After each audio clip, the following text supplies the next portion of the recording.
Thank you, Mark. Also at 6 o'clock, the stories from homeowners keep coming into News 4 Jax. People frustrated their property insurance rates are skyrocketing. Florida's home insurance crisis is emerging as one of the biggest issues in the state. And for some property owners, they are passing on the higher rates to tenants living in their rental properties. News 4 Jax reporter Marilyn Parker joins us live, and you spoke to one woman who says despite her rising costs, she is not passing them on to her tenants. Marilyn?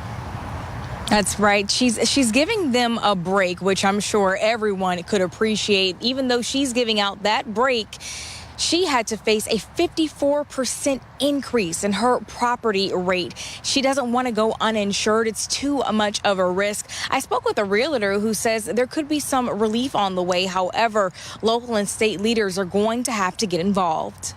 This one's due on the 28th. Laura Carriere is overwhelmed with the rates of her properties. $683 increase for one property. She has 8 rental properties, all under different insurance companies, and all the rates jumped. And it's also the fact that we don't know why.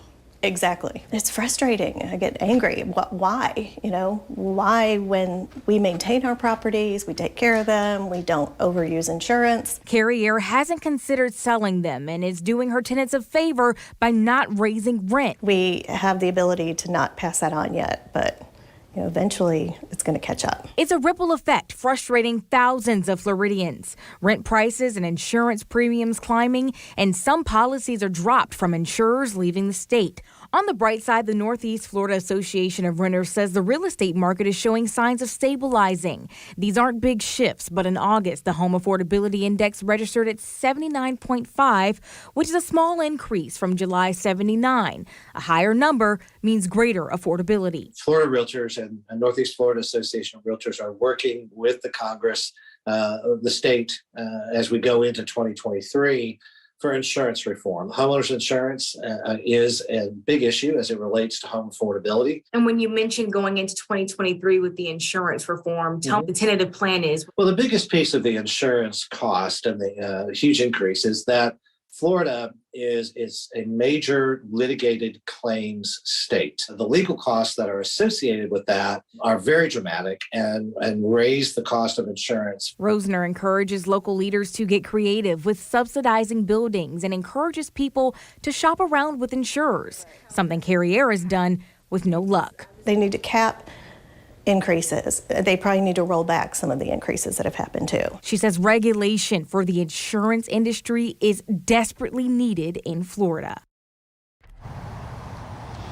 In Orange County, there's a rent control ordinance that's going to be on the ballot in November. Some details of that ordinance include making increases limited to the rate of inflation, and it'll only apply to units that have 4 or more units in them. Now, I asked Rosner if he thought this would be something that Jacksonville could maybe benefit from. He says in hindsight, it sounds good, but there's not much that will really benefit those who are renting these properties, especially when it comes down to the price. Reporting live, Marilyn Parker, Channel 4, the local station.